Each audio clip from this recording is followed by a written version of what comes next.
ನಮಸ್ಕಾರ ವೀಕ್ಷಕರೇ, ಪಾಕಶಾಸ್ತ್ರ ಚಾನಲ್ಗೆ ಸ್ವಾಗತ. ಇವತ್ತು ನೀವು ಮೊಸಪ್ಪು ಸಾರು ಮಾಡಬೇಕಂದ್ರೆ ಎಲ್ಲ ಸೊಪ್ಪು ಸಿಗಲಿಲ್ಲ ಅಂದ್ರೂ ಯಾವುದಾದ್ರು ಒಂದು ಸೊಪ್ಪು ಸಿಕ್ಕರೂ ಅದರಲ್ಲೂ ಮೊಸಪ್ಪು ಸಾರು ಮಾಡ್ಕೊಳ್ಬೋದು. ತುಂಬ ಟೇಸ್ಟಿಯಾಗಿರುತ್ತೆ, ತುಂಬ ಚೆನ್ನಾಗಿರುತ್ತೆ, ಹಾಗೆ ಪಟ್ಟಂತ ಮಾಡ್ಕೊಳ್ಬೋದು. ನಾನಿವತ್ತು ಹೇಗೆ ಮಾಡಿದೆ ಅನ್ನೋದನ್ನು ಈ ಒಂದು ವಿಡಿಯೋದಲ್ಲಿ ಪೂರ್ತಿಯಾಗಿ ನೋಡಿ, ಇನ್ನೊಬ್ಬರಿಗೂ ಶೇರ್ ಮಾಡಿ, ಲೈಕ್ ಮಾಡಿ, ಸಪೋರ್ಟ್ ಮಾಡಿ. ನಾನಿಲ್ಲಿ ಒಂದು 2 ಕಟ್ ಆಗುವಷ್ಟು ಪಾಲಕ್ ಸೊಪ್ಪಿದೆ. ಬರೀ ಪಾಲಕ್ ಸೊಪ್ಪು ಒಂದೇ ಇರೋದು, ಬೇರೆ ಯಾವುದು ಸೊಪ್ಪಿಲ್ಲ. ಪಾಲಕ್ ಸೊಪ್ಪನ್ನೇ ಹಾಕಿ ನಾನೀಗ ಮೊಸಪ್ಪು ಸಾರನ್ನು ಮಾಡ್ತಾಯಿರೋದು.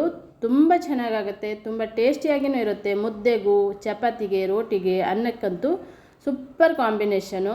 ನೀವೊಮ್ಮೆ ಟ್ರೈ ಮಾಡ್ಕೊಳ್ಳಿ. ಪಾಲಕ್ ಸೊಪ್ಪನ್ನು ಬಿಡಿಸ್ಕೊಂಡು ಚೆನ್ನಾಗಿಟ್ಕೊಂಡಿದ್ದೆ. ಈಗ ಇಲ್ಲಿ ನಾನು ಒಂದು ಅರ್ಧ ಬೌಲ್ ಆಗೋಷ್ಟು ಹುರುಳಿಯನ್ನು ರಾತ್ರಿಯೇ ನೆನೆಸಿಟ್ಟಿರೋದು. ನೀವು ಮಾರನೇ ದಿನ ಮಾಡಬೇಕಂದ್ರೆ ರಾತ್ರಿ ನೆನೆಸ್ಕೊಳ್ಳಿ. ಹುರುಳಿ ಒಂದು 5-6 ಗಂಟೆ ನೆನೆಬೇಕಾಗತ್ತೆ, ಇಲ್ಲಾಂದರೆ ಒಂದು 7-8 ಗಂಟೆ ಆದರೂ ನೆನೆಸ್ಕೊಳ್ಬೇಕು. ಮುಂಜಾನೆ ಮಾಡೋರಿತ್ತಂದರೆ ರಾತ್ರಿ ನೆನೆಸ್ಕೊಳ್ಬೋದು, ಇಲ್ಲಾಂದರೆ ಸಂಜೆ ಮಾಡೋರಿತ್ತಂದರೆ ಬೆಳಿಗ್ಗೆ ನೆನೆಸ್ಕೊಳ್ಬೇಕು. ಅದನ್ನು ನೆನೆಸಿದ್ದು ರೆಡಿಯಾಗಿದೆ. ಈಗ ಇಲ್ಲಿ ಪಾಲಕ್ ಸೊಪ್ಪನ್ನು ಚೆನ್ನಾಗಿ ವಾಶ್ ಮಾಡಿಕೊಂಡು ನಾನಿಲ್ಲಿ ಕಟ್ ಮಾಡಿ ಇಟ್ಟಿದ್ದೆ. ಈ ರೀತಿ ಕಟ್ ಮಾಡ್ಕೊಂಡಿದ್ದೆ. ಅದನ್ನ ಇಲ್ಲಿ ಒಂದು ದೊಡ್ಡ ಈರುಳ್ಳಿ, 2 ಟೊಮೆಟೊವನ್ನು ತೊಗೊಂಡಿದ್ದೆ. 2 ಟೊಮೆಟೊವನ್ನು ಸಣ್ಣ ಸಣ್ಣದಾಗಿ ಕಟ್ ಮಾಡ್ಕೊಂಡಿದ್ದೆ. ಹಾಗೆ ಹುರುಳಿಯನ್ನು ಕೂಡ ಇನ್ನೊಂದ್ಸಲಿ ತೊಳೆದ್ಬಿಟ್ಟು ವಾಶ್ ಮಾಡಿಕೊಂಡು ರೆಡಿ ಮಾಡಿ ಇಟ್ಕೊಂಡಿರೋದು. ಈಗ ಇವನ್ನೆಲ್ಲವನ್ನು ನಾನು ಕುಕ್ಕರಲ್ಲಿ ಹಾಕ್ಕೊಳ್ತೇನೆ. ಈಗ ಹುರುಳಿ, ಸೊಪ್ಪು, ಹಾಗೆ ಟೊಮೆಟೊ ಹಚ್ಚಿದ್ದು, ಈರುಳ್ಳಿ ಹಚ್ಚಿದ್ದೆಲ್ಲವನ್ನು ಹಾಕ್ಕೊಳ್ಳೋಣ.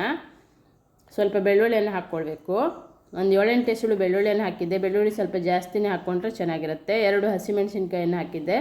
ಖಾರಕ್ಕೆ ನಿಮ್ಮ ಅನುಗುಣಕ್ಕೆ ತಕ್ಕಂತೆ ಹಾಕ್ಕೊಳ್ಳಿ. ಈಗ ಟೊಮೆಟೊ, ಈರುಳ್ಳಿಯನ್ನು ಹಾಕಿದ್ದೆ ನಾನಿಲ್ಲಿ. 1 ಸ್ಪೂನ್ ಆಗುವಷ್ಟು ಇದು ಸಾಂಬಾರು ಪುಡಿಯನ್ನು ಹಾಕ್ತಾಯಿರೋದು. ಹಾಗೆ ಇನ್ನೊಂದು ಸ್ಪೂನ್ ಆಗಿ ನಾನಿಲ್ಲಿ ರಸಂ ಪುಡಿಯನ್ನು ಹಾಕಿದ್ದೆ. 1 ಸ್ಪೂನು ಸಾಂಬಾರು ಪುಡಿ, 1 ಸ್ಪೂನು ರಸಂ ಪುಡಿಯನ್ನು ಹಾಕಿದ್ದೆ. ರುಚಿಗೆ ತಕ್ಕಷ್ಟು ಉಪ್ಪನ್ನು ಹಾಕ್ಕೊಳ್ಳೋಣ. ಇದಕ್ಕೆ ನೀರು ಸ್ವಲ್ಪ ಜಾಸ್ತಿನೇ ಹಾಕ್ಕೊಳ್ಬೇಕು. ನೀರು ಹಾಕಿಬಿಟ್ಟು ಇದನ್ನು ಒಂದು 3 ವಿಸಿಲ್ ಮಾಡ್ಕೊಳ್ತೇನೆ. ಈಗ ನಾನು 3 ವಿಸಿಲ್ ಮಾಡಿ ಬೇಯಿಸ್ಕೊಂಡಿದ್ದೆ. ಅಂದರೆ ಹುರುಳಿ ಹಾಕಿರೋದ್ರಿಂದ ಜಾಸ್ತಿನೇ ಬೇಯಿಸ್ಕೊಳ್ಬೇಕು. ಹಾಗಾಗಿ 3 ವಿಸಿಲ್ ಮಾಡಿದ್ದೆ. ನಾವು ಬೇಳೆ ಹಾಕಿದರೆ 3 ವಿಸಿಲ್ ಬೇಡ, 2 ವಿಸಿಲಲ್ಲಿ ಸಾಕಾಗುತ್ತೆ. ಈಗ ಸೊಪ್ಪನ್ನು ನಾನು ಬಸ್ಕೊಳ್ತಾ ಇದ್ದೆ ನೋಡಿ.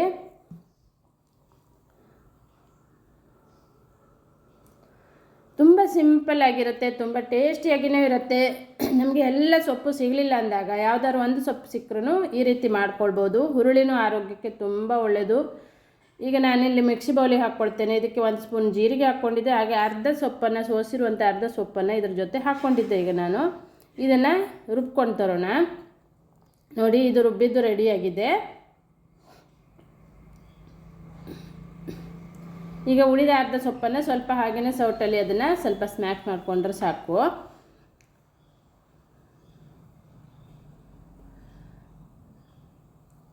ಈಗ ಇವನ್ನೆಲ್ಲ ಒಂದು ಪಾತ್ರೆಗೆ ಶಿಫ್ಟ್ ಮಾಡ್ಕೊಳ್ತಾ ಇದ್ದೆ ನೋಡಿ. ರುಬ್ಬಿದಂಥ ಪೇಸ್ಟು ಹಾಗೆ ಸ್ವಲ್ಪ ಇಟ್ಕೊಂಡಿರುವಂಥ ಸೊಪ್ಪನ್ನು ಕೂಡ ಹಾಕಿದ್ದೆ.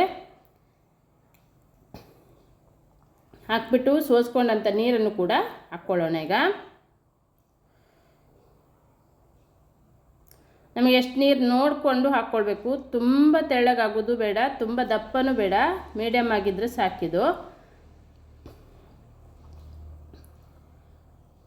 ಹಾಗೆ ನೀರು ಹಾಕಿಬಿಟ್ಟು ಇದನ್ನು ನಾನೀಗ ಒಲೆ ಮೇಲೆ ಇಟ್ಬಿಟ್ಟು ಚೆನ್ನಾಗಿ ಇದನ್ನು ಕುದಿಸ್ಕೊಳ್ಬೇಕು.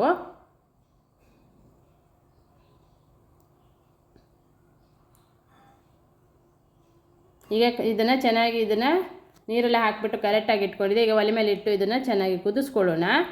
ಈಗ ರುಚಿಗೆ ತಕ್ಕಷ್ಟು ಉಪ್ಪನ್ನು ಹಾಕ್ಕೊಳ್ಬೇಕು. ನಾನು ಸೊಪ್ಪು ಬೇಯುವಾಗಲೂ ಸ್ವಲ್ಪ ಉಪ್ಪು ಹಾಕಿದ್ದೆ, ನೋಡಿಕೊಂಡು ಉಪ್ಪನ್ನು ಹಾಕ್ಕೊಳ್ಳಿ. ಉಪ್ಪು ಹಾಕಿಬಿಟ್ಟು ಇದನ್ನು ಚೆನ್ನಾಗಿ ಕುದಿಸ್ಕೊಳ್ಬೇಕು. ನಾನಿಲ್ಲಿ 1 ಸ್ಪೂನ್ ಆಗುವಷ್ಟು ಹುಣಸೆ ರಸವನ್ನು ಹಾಕಿದ್ದೆ ನೋಡಿ. ಈಗ ಚೆನ್ನಾಗಿ ಕುದೀತಾ ಇದೆ. ಇದು ತುಂಬ ಕುದಿಸುವ ಅವಶ್ಯಕತೆಯೂ ಏನಿಲ್ಲ. 1-2 ಕುದಿ ಕುದ್ರೆ ಇದು ಸಾಕಾಗತ್ತೆ, ಎಲ್ಲ ಬೆಂದೇ ಇರುತ್ತೆ. ಈಗ ಸ್ಟವನ್ನು ಆಫ್ ಮಾಡ್ಕೊಳ್ತಾ ಇದ್ದೆ. ಈಗ ಮೇಲ್ಗಡೆ ಒಂದು ಒಗ್ಗರಣೆನ ಮಾಡ್ಕೊಳ್ಳೋಣ. ನಾವು ಯಾವಾಗಲೂ ಯಾವುದೇ ಒಂದು ಪದಾರ್ಥ ಮಾಡ್ಕೊಂಡಾಗಲೂ ಒಗ್ಗರಣೆನೆಲ್ಲ ಕೊನೆಯಲ್ಲಿ ಹಾಕಿದಾಗಲೇ ಅದು ಟೇಸ್ಟ್ ಚೆನ್ನಾಗೇ ಬರುತ್ತೆ. ಮಾಮೂಲಿ ನಾವು ಹೇಗೆ ಒಗ್ಗರಣೆ ಮಾಡ್ತೀವಲ್ಲ ಅದೇ ಥರ. ಇಲ್ಲಿ 1 ಚಿಟಿಕೆ ಇಂಗನ್ನು ಹಾಕಿದ್ದೆ ನಾನು. ಬೆಳ್ಳುಳ್ಳಿ, ಒಣಮೆಣಸಿನ್ಕಾಯಿ, ಕರಿಬೇವು, ಜೀರಿಗೆ, ಸಾಸಿವೆ ಹಾಗೆ 1 ಚಿಟಿಕೆ ಆಗೋಷ್ಟು ಇಂಗನ್ನು ಕೂಡ ಹಾಕಿ ಚೆನ್ನಾಗಿ ಒಗ್ಗರಣೆನ ತಯಾರು ಮಾಡ್ಕೊಳ್ಬೇಕು. ಆ ಒಗ್ಗರಣೆ ಘಮದಲ್ಲೇ ಅದು ಫ್ಲೇವರ್ ಸೂಪರಾಗಿ ಬರುತ್ತೆ. ನೀವು ಒಮ್ಮೆ ಟ್ರೈ ಮಾಡಿ, ಹಾಗೆ ಕಮೆಂಟ್ ಬಾಕ್ಸಲ್ಲಿ ಕಮೆಂಟನ್ನು ಬರ್ತಿಸಿ. ಇದೇ ಥರ ನನ್ನ ಹೊಸ ಹೊಸ ರೆಸಿಪಿಗಾಗಿ ನನ್ನ ಚಾನಲನ್ನು ಸಬ್ಸ್ಕ್ರೈಬ್ ಮಾಡಿಕೊಳ್ಳಿ. ಪಕ್ಕದಲ್ಲೇ ಇರುವಂಥ ಬೆಲ್ ಬಟನನ್ನು ಕ್ಲಿಕ್ ಮಾಡಿ. ನಾನು ಯಾವುದೇ ಒಂದು ರೆಸಿಪಿಯನ್ನು ಅಪ್ಲೋಡ್ ಮಾಡಿದಾಗ ಅದರ ನೋಟಿಫಿಕೇಷನ್ ಫಸ್ಟ್ ನಿಮಗೆ ಬರುತ್ತೆ. ನೋಡಿದ್ರಲ್ಲ, ಪಾಲಕ್ ಸೊಪ್ಪಿನ ಮೊಸಪ್ಪು ಸಾರು ರೆಡಿಯಾಗಿದೆ ವೀಕ್ಷಕರೇ. ಒಮ್ಮೆ ನೀವು ಇದನ್ನು ಟ್ರೈ ಮಾಡಿ, ಇನ್ನೊಬ್ಬರಿಗೂ ಶೇರ್ ಮಾಡಿ, ಲೈಕ್ ಮಾಡಿ, ಸಪೋರ್ಟ್ ಮಾಡಿ. ಸೂಪರಾಗಿರುತ್ತೆ. ರೋಟಿಗೆ, ಚಪಾತಿಗೆ, ಮುದ್ದೆಗೆ, ಹಾಗೆ ಬಿಸಿ ಅನ್ನಕ್ಕಂತೂ ಸೂಪರ್ ಕಾಂಬಿನೇಷನು. Thank you.